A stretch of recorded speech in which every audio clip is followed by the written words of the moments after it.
I'm gonna take my last decade of experience in photo editing and give you guys a full step-by-step guide on how I would learn Lightroom again if I were to start over today. And my friend, if you can get these first steps right, then I promise you that you will have a much easier time learning this software. Alright, so welcome to Lightroom. This is the photo that we are gonna work with today, and when we are finished, it will go from this to something like this. Not bad. Now the aim of this video is to show you everything in step-by-step and break it down into simplicity. You understand? So by the end of this video, you'll have a good foundation and understanding on how to use Lightroom yourself. And by the way, if you've never met me before, my name is Arnoldur. I'm a photographer from Iceland and I've been doing this for a very long time. So anyway, let's start with this here. So we start in the library tab and I'm gonna just show you what you would do if you were importing photos for the first time. So as you can see, here I have a folder with photos. This is just from the SD card. And what I would do in the library tab, I would just take the photos and dump them straight into the library tab. Now there's a ton of things that you can do with the library, and it's a really good place to organize your photos. Now to make this just simple, I'm just gonna show you how I would cull photos and pick the ones that I like. So what I would do then, you've seen I already picked a bunch here, but let's just say for the sake of tutorial, I click here, and I would just go through all of the photos, all right, from the SD card. And the photos that I like and I would like to use and edit on, I would press P for pick. And then I just go through every photo and I go like, okay, this one is nice, pick. And then I just pick the photos like this. And the reason we do this is that we don't have to own every single photo. We are digital photographers and we take thousands, and like not all of them are good. So this is a nice way to save a little bit of memory space. And also, like, there's no need to keep every single photo. So you just go through them and then you press pick, okay? Once you're happy, then we'll jump into the fun part, okay? Now there is more that you can do in the library tab, but what I always think is really nice with Lightroom, and it just automatically creates these folders for you based on year. Very, very nice. And then you can go down here in the collection and you can create your own collections, and you can even create smart collections. But I'm not gonna make your mind go like, what are you talking about? Smart collections and everything. I understand how it is when you're starting out. So this is what I would do if I were starting out. I would just understand, okay, library, I can dump photos in, I can press P, and it will create the folders here for me. And then up here you have all photographs, and that's where we're gonna start to work with, okay? So once you've picked your photo, this is this one here, you can go from library to the develop tab. And this, my friend, is where all the fun and magic happens in Lightroom. So my aim here is to show you each tab and what it does so you can start to work on your photos yourself. So up here you have the basic corrections. This is where you start to set the base tones to your photo. Down here you have the tone curve. This is basically a curve with all the tones. I'll explain everything in more depth once you start working on the photo. I just want to quickly go through this too. Then we have a color mixer. So this is where you can work with all of the colors in a really fun and a powerful way. And then down here we have color grading. This is where you can push colors in the highlights, shadows, or midtones, any color that you like. Then we can work with the details. We can denoise, lens correction, transformation, and then you have some effects as well as color collaboration. All right. And then up here, you have a few different tabs as well that are really nice to understand. This one is all of the masks. So in Lightroom, you can create a bunch of masks. If you're wondering, is it like something you put over your face? I'll show you in a second what we do with the masks here. And then you have this here is really good to know too. This is, you can like spot removal tool. If you have lens dust, or for instance, I can just show you quickly here while we're on the photo. You see down here, we have a little house. Maybe I don't want to have that house. Then I can click the lens correction. We can have here just on the clone stamp here, and we just make a little circle like this and Lightroom removes it. Pretty magical, right? And then Ctrl Z and it takes it, we redo that, okay? And then you have the crop tool over here. So I always start by cropping my photos, and notice that if you press here auto, it's gonna like straighten out the photo for you automatically. But if you don't think that Lightroom did a good job there, it sometimes doesn't do it, then you can either play with the angles like this here, if you wanna straighten out your photo, or you can also drag in the corners here, all right? And notice too here that here you have all the different crops that we can play around with. Now, let's just do 4x5. That's good for Instagram. And then we can try to center it however we like. You can drag here. One thing that is also good to know in the crop tool is that if you press O on your keyboard, you get these different lines. Basically, you can press it a few times and you see there are different like grid overlays. It's just to help you in framing up your photo with a composition. I think this one is pretty good. I want to keep this here a little bit centered. And I think this is good to go like this. And the beautiful thing about photo editing, in my opinion, is that you can always go back and forth. There is nothing that is like, hey, why did you do that? This is not legal. I mean, everything is okay? So, except over editing too much. That is not okay. So this is just like this. And we've done with the crop. Not bad. We are pretty happy to begin with. Now, the first thing that I like to do on my photos, and we can just collapse all of these. You can right click and go collapse all. This is just simpler for us to understand where we're working with. We start with the basic tab, okay? And the first thing I like to do is to do the basic tones. What you can do, you can either start to work right here and start to drag in these, if you want, down the highlights, up the shadows. But I often like to go up here and press auto as a starting point. So this is just Lightroom generates what it thinks is a good start. And I think it makes often a good start point. Now, if you press Y on your keyboard, you can see the before and after. And already we've done some changes. Not bad. I'm getting pretty happy with this. Then up here you have the white balance. All right. And this is where you can just tell Lightroom what the white points are. You can either do it manually like this, or you see this little pen here. You can click this, and wherever you put the pen, you will tell Lightroom this is what's going to be white in the photo. So if you put in a green, it's trying to make the greens white and it makes everything skewed. But if you find a white point in your photo, let's say that we want to have this little white, then it makes sure that this spot where you click on is white by changing up here. You see, if we go back and forth, it made slight changes to the white balance to ensure that this is white. You can totally play around with that as well.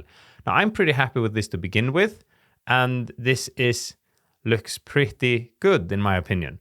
Down here, you have clarity and texture. This is basically just like, it makes the photo sharper in a way with the clarity slider, with a lot of very digitally sharp. When I started photography and got heavily into Lightroom 2015, then this was a very popular look. If you see my first preset packs that I was using, plus 40 clarity was totally cool. But it's a little bit too much now. And lately I've been doing a lot of minus clarity. It makes the photo very soft, but it might be that we've been doing that for so long that maybe, I mean, everything comes and goes in fashion cycles, but just play around with it and see what you think is cool, okay? Personally, at the moment, I like a little bit minus clarity.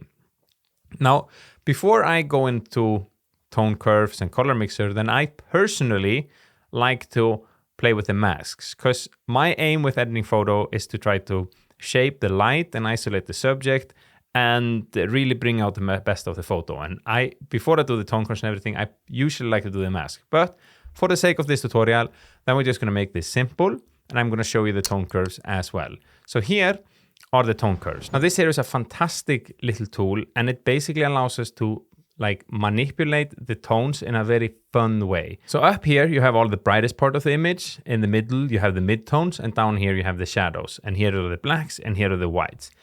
If you move the line above this middle line here, you make everything bright. Move it below, and you make everything dark, okay? Double tap and you reset. Now, the beautiful thing about this is that you can place as many nodes as you like on top of this tone curve. You understand? So that means that I can then take here and start to move the shadows down a little bit and up with the whites a little bit, creating a contrast, okay? So let me just reset this. And if you double tap, you remove the node. So just like this, you can see that we've made a ton of contrast in the image, all right? It looks pretty good. We're pretty happy with it, right? A few tips to understand here is that if you hold Alt on your keyboard, you make everything slower. And this is a very, very nice thing to know, because when you're working with this tone curve, it's really it moves pretty fast. And if you want to be accurate, just hold in Alt and you do it like this. And then another cool thing is that if you move this one up a little bit, then you make the fade. So you make sure that the blacks are not totally black anymore. So you see here, these are black, and if you move it up, everything be faded. So this is how you get that vintage faded look. I would suggest be a little cautious with this, okay? It's very easy to do it, be overdone in this part. And then vice versa here you can make the white not totally white. Now, one thing I want to show you too, that up here you have the histogram, okay? This just tells us where the lights are. So up here you have the whites and down here you have the blacks. And if I just move the exposure slider here, look what happens to the histogram. We move the exposure slider up, every tone moves up here, all right? And now this little triangle, it lit up. It basically tells us that now we have clipped. It means that we've gone too far on the white end, meaning that there's no more information, and you can obviously see it here. But sometimes it's really subtle. Sometimes you can have whites going up here, and you might be like, okay, this looks pretty decent, but we're still clipping. So you can always come and click here, and then it shows you with red where the whites are too white. And it's the opposite if you go into this direction. So now we have a little fade, so it doesn't show us, but if it's not fade, now we can see where the we clipped here in the darks. You see this is too dark, and then you can click up here. This is just good to keep in mind. And you can also drag here on the histogram itself.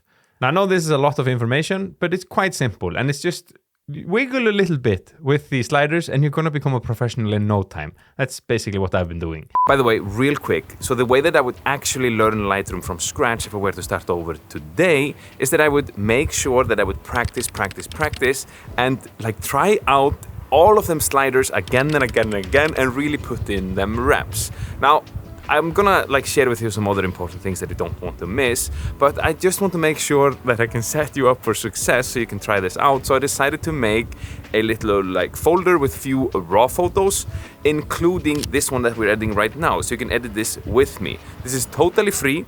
You can find it in the description down below and download it, and yeah, just have fun trying it out.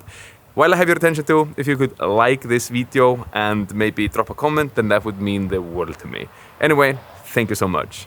So here you have the tone curves, and as I told you, this is a nice way to like manipulate the tone in a very free way. Now, notice that you have a red, green, and blue. Now, I'm not gonna dive into these. I'm just gonna show you them right now. So this here are all the tones. So these are the red, greens, and blues in the same curve. But you can, if you want to, just manipulate the reds, all right? And then you can just manipulate the greens and just manipulate the blues. For instance, if I wanted to push more blues in the highlights, I could make a dot here, here, here, here, here, and isolate just the highlights and push up a little more blue tones into the highlights. And you can see how the sky, because that is where a lot of the highlight sits, became bluer. So that is something that you can do. But I just wanted to show you this. This is getting a little bit advanced. So we just keep to begin with the tone curves here. And this is how I would personally learn it. Just start with the most basic tone curve and play around with that, all right? Then underneath here, you have the color mixer. You can take this down so we can see here. And this is the HSL sliders. And this is honestly where a lot of the magic in Lightroom happens in here. So very simply here, you have the red tones, and this is the hue of the red tones, hue of the orange, greens, black, right? You can see them. I don't have to read them for you. But what happens if you take the yellow tones and move it to the right, or the left, this is actually, then the yellows become more orange. And if you move to the green side, it becomes more green. This is really, really fun. And then the same is with saturation. We take the yellows, we can remove all the color in the yellows or boost all the colors in the yellows.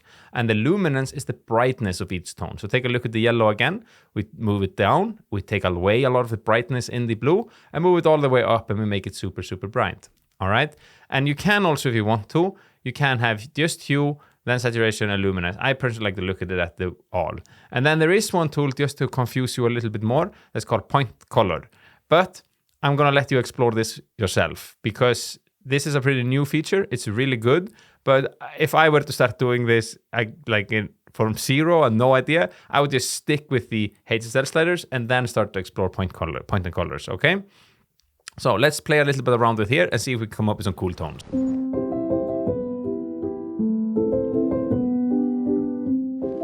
All right, I think this is looking pretty good.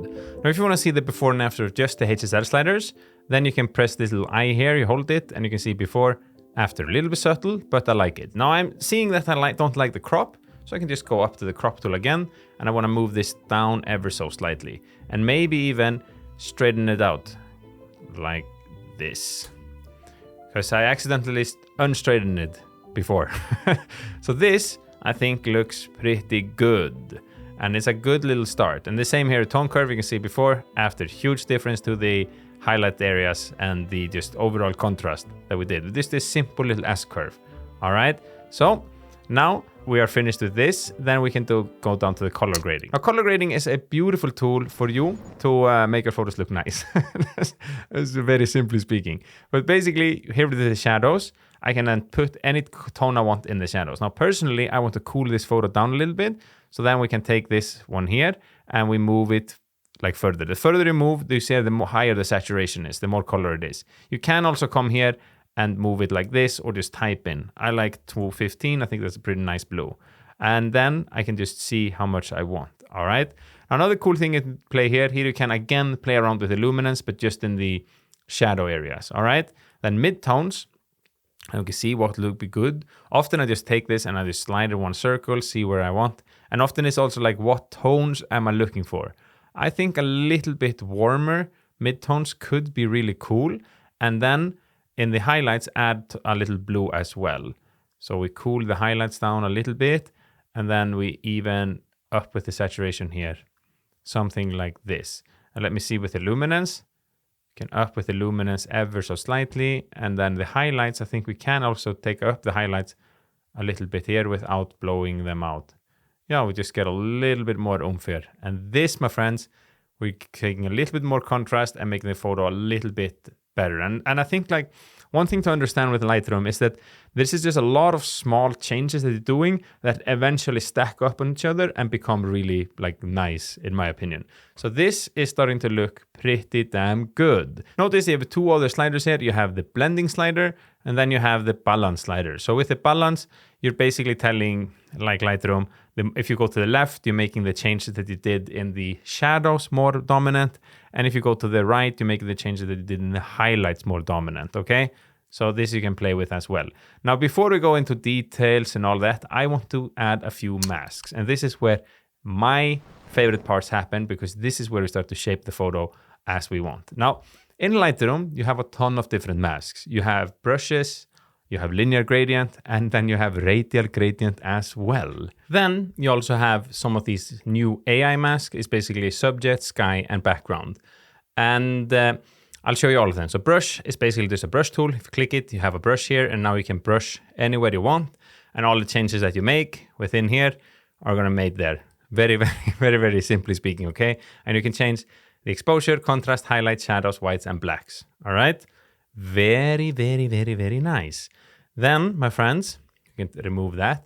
You have the linear gradient. This is basically a mask that looks like this. And by the way, if you press O on your keyboard, you can take or add this red thing. The red thing is just telling you where the mask, like where the effect will be taken place, you should probably say. And here you have the gradient filter like this. And what the gradient filter is, if you just take it all the way to show, is basically is that down here, the effects take place and then it gradually becomes less and less and less. All right.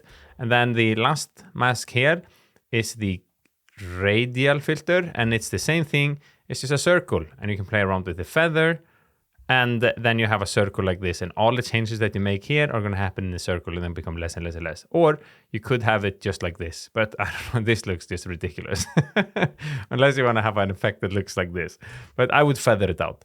And then you have this cool mask here. If you had the subject, then you can, let me see, we have here, if you have a subject, you can click the subject, sky, or background. And for instance, the sky mask, this is so nice nowadays. You just click it, and Lightroom makes a perfect mask around the sky. And for the sky, I actually want to like start using it. So I would like to add a mask around the sky, and by dragging up the dehaze a little bit, I add a little bit of oomph to the sky. And I do a combination of this and the gradient filter. You'll see in a second. All right, and we can also up the white ever so slightly.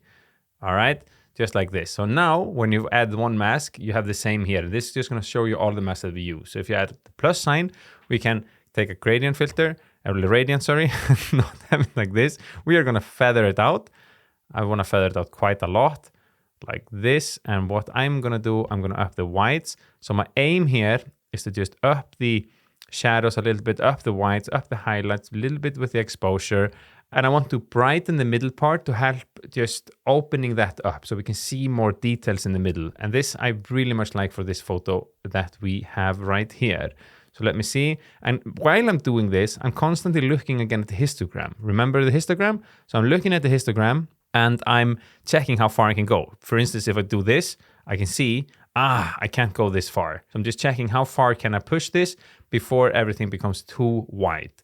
And I think this is a good start. And you see the before, after, looks pretty nice. Take this down ever so slightly.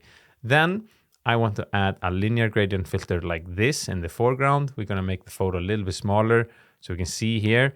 We press H so we can see it. If you press H, you take off the lines. If you don't see them, press H, you see the lines. H stands for hide, I think.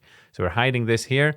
And we can have this a little bit bigger for the sake of the tutorial, like maybe not 50. We can have it here in the 30, like this. And then we do something like this here. Very, very, very good. Just ever so slightly. Then we press plus again. Linear gradient filter. I want to have another one here. This I'm going to darken. I want to darken the sky here. And like so. And maybe a little bit with the dehaze as well. Now, one problem I think when I'm like dehazing and darkening the sky is you get a lot of color in it. So what I would like to do with the mask here and color is just to remove the saturation a little bit. Then I would personally take a few brushes.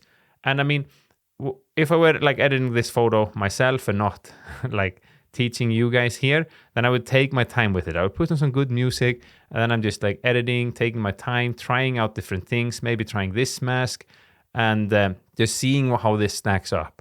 And here I'm just like shaping the light a little bit. And I think just now we're starting to get before and after, and there's a massive difference what we've done with just a few different masks. By the way, if you're interested in taking your photography and editing game to the next level, then I run a community for photographers. I call it the Dark Room. It is a place for persons like me and you to just come out on the internet, hang out with each other, and just nerd out about all things photography, as well as geek about content creation for photographers and understanding how to build a successful and thriving business around it. So if you're interested in learning how to grow your YouTube, Instagram, or interested in how to become a better photographer, composition, editing, everything that goes into it, while most importantly also just being a part of a network of motivated photographers that are just really active, then my friend, feel free to check it down in the description down below, and maybe this is something for you. At least we're over 60 photographers there at the moment, and it's extremely fun. And I'm personally spending like hours every day interacting with everybody in there. So if you've ever wanted to learn directly from me, hang out with me, and just have a good conversation, then check it down below. Plus, you will get access to all of my digital products, all of my presets, LUTs, courses, everything you get access to as a community member. So yeah. Check down in the description down below. Now, before we move on to the next part, then I just want to play a little bit more around with the masks. I see that I took a little bit more of the color. I want to, we'll just play a little bit around and you see what I'm doing, okay?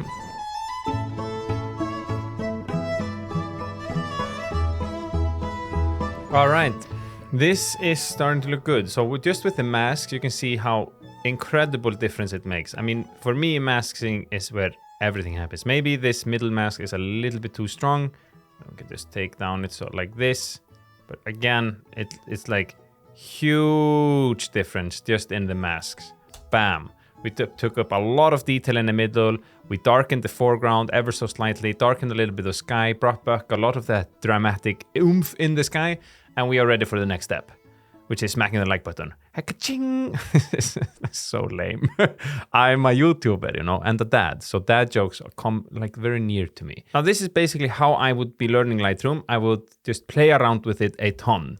And I've showed you now the masks. I've showed you the basic correction. I've showed you the tone curves, color grade, color mixer, all right? And these are great tools to begin with by just put in a photo, pick a few, and start to play with the sliders. Now, if you want to take your photos a little bit further, then there are a few more things that you can do. And I know that you want to take them a little bit further, right? So the next thing is the details. And this tab here is really, really fun. Not only can you denoise your photo, this is like the new AI denoise. It's so freaking good. You just press it and Lightroom will like remove the noise. And you can see here, there's a lot of noise and it just takes it away. I would be cautious with how much you do it because this comes at the cost of the photo being very, very smooth. It smoothens it out and you lose a lot of that detail. And personally, I think like somewhere 30 to 50 is the sweet spot. So you just press it and you click enhance and you just watch Lightroom do it magic. And if you're doing like nighttime shots and there's a lot of ISO, so you have a lot of digital noise, this is how you can remove that very, very easily. Now, a trick that I like to do, because as I told you guys, using the denoise tool comes at the cost of the photos becoming a little bit softer, then my friend, so here we have the sharpening slider. So basically, by dragging this up, you're sharpening the entire photo. But here's the catch. If you're sharpening like this here, you're actually sharpening the entire photo, and we might not want that. So what you can do, you can down to the masking here, and now by moving it up, you're just sharpening some parts of the photo. And to be able to see what parts of the photo you are sharpening, then by holding an Alt on your keyboard, my friend, then everything that is white is now being sharpened. And by moving it up, you can see that less and less of the photo is sharpened. And I like to just sharpen the highlights. There's no need for me to sharpen the entire sky and everything. So I would like to drag up the sharpening ever so slightly, maybe to 50 or 55 or something like this, and then up with the masking to around 75. So now we're just sharpening most of the outlines and some of the other details in the shot. And at the moment, it looks like this. This is absolutely perfect. Then we can go, like, we don't really have to do the lens correction. I wouldn't really be bothered with this too much in the beginning, because I'm guessing you're a total beginner and this is already a little bit confusing. So we can skip that. Then the transform tab, we can also skip that for now. The lens blur, not really needed in this photo, but you can add some like lens blur and bokeh, and that's especially cool if you're doing with portrait shots. And then you have effects. This is a tab that I like a lot. So basically here, I'm able to use the vignette and add some grain. So vignette, you're basically, what do you say, darkening the corners. So here you can darken the corners totally, and then you can play with the mid-tone, or midpoint, sorry, the roundness of it, and then feather it out. And then one cool feature too is the highlights. This basically lets in the highlights in, all right? So I often like to vignetting a little bit, and then opposite, you're making everything bright. This is just not as popular.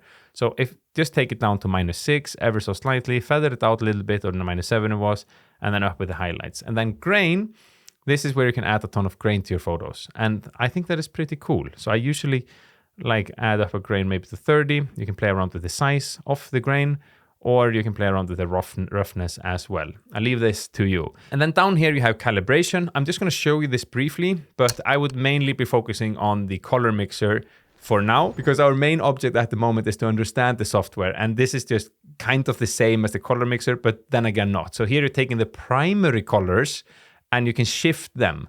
All right. So for instance, blue, if I shift them more towards the teal, you see how all of them colors start to shift. So this is just if you want to add a little bit of different tones to your primary colors, then you can do that here. And you can play around with this a little bit. But let's just add this -10. I always like to add this up a little bit. And then you can also play with the saturation. All right. Do you want to have a saturated blue primary colors or desaturated? Now for this photo, I want to have a little bit more of that desaturated look. Then I didn't think I'd show you this, but we have the vibrance here and the saturation. And I think this is starting to look pretty good. What I do now usually, before I'm finished, I usually go over everything again. And the best tip that I can give you as a photo editor, my glasses are really dirty, is that once you've edited your photo, before you decide, okay, I want to export this and show the world, then I would step away from the computer for at least a few hours. The reason you do this is that they're so easy to over-edit the photo. Some of you would think that this is even over-edited, and maybe it is. I've been talking here for 50 minutes straight, and I'm getting a little bit tired, teaching you while trying to make the edit a little bit cool. So I can get blind to what I'm doing. So if I stand up and come back with a fresh pair of eyes, I can usually see okay, this was a little bit too much. This was a little bit too little. So that is by far the best tip that I can give. But once you're happy, you can go up to File, Export, and you can export your photo. Now here you can just choose the folder and the name and everything. And then here you can choose the quality. Now, if you want to have JPEG, you have a bunch of different files, and then you can have the quality. You can limit the file size. And then this here is just to the sizing. If you click it, you can make the photo much smaller. I think that's often nice for social media because there's no need to push out the biggest amount in my opinion. But this here, and then down here, you have also an extra output sharpening, and you can have it sharpened for screen, or if you have matte paper or glossy paper, depending on if you're going to print this or not. But usually I just do it like this, have the highest amount of quality, and JPEG and sharpen for screen, and then you can have a mount high, low, standard. I usually switch between high and low. I don't see a huge difference, honestly. And then maybe I do resize for fit or not. And once I'm happy, I just click export, and we have made ourselves a masterpiece. Now, the beautiful thing with Lightroom is that there is so much that you can do. And the more you learn, the better your photos become. And since you, my friend, want to become better photo editor, then next you should watch this video right here, because these are 10 Lightroom tips and hacks that I think everybody should know.